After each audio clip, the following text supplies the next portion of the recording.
100 years ago, Bertha Palmer moved from Chicago to Sarasota, transforming the agriculture industry here. Now city and county officials are proclaiming 2010 as the Bertha Palmer Centennial. SNN Local News 6 reporter Jessica Jordan joins us live with more on Palmer's life and contributions to Sarasota. Jessica.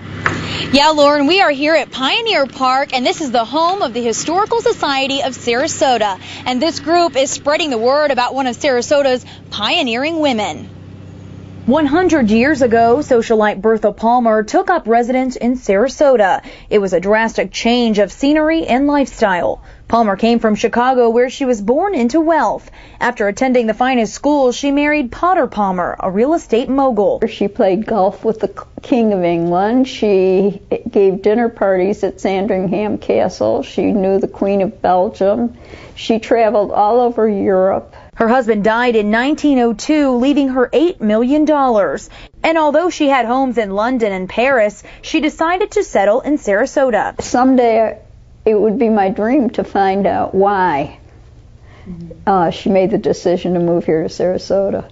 At that time, Sarasota was a frontier land, but Palmer quickly adapted, purchasing 90,000 acres of what is now Myakka State Park from a man named Dink Murphy. And when he said, well, you can buy the land, but what will I do with my cattle? She said, not to worry, I'll buy the cattle too. She became a successful rancher, raising cattle and hogs, and eventually was named president of the Livestock Association. She also paved the way for the citrus industry in southwest Florida. She told the railroad that if they didn't build an extension immediately going all the way through to Venice, she would not buy her property, and she snapped her fingers, and it happened. Palmer died of breast cancer in 1918, but her legacy continues to live on.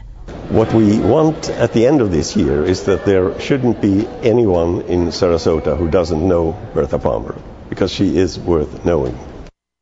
And this group already has at least 50 events on their calendar for this year, and they are adding more. To get more information on those, you can visit BerthaPalmerAlive.com. Jessica, do any of her family still live in this area? She does have a few living relatives here in Sarasota, but most of her possessions are owned by the county. And if you want to check out some of those on display, you can visit Historic Spanish Point, which is where she lived when she first came to Sarasota. All right, thanks, Jessica.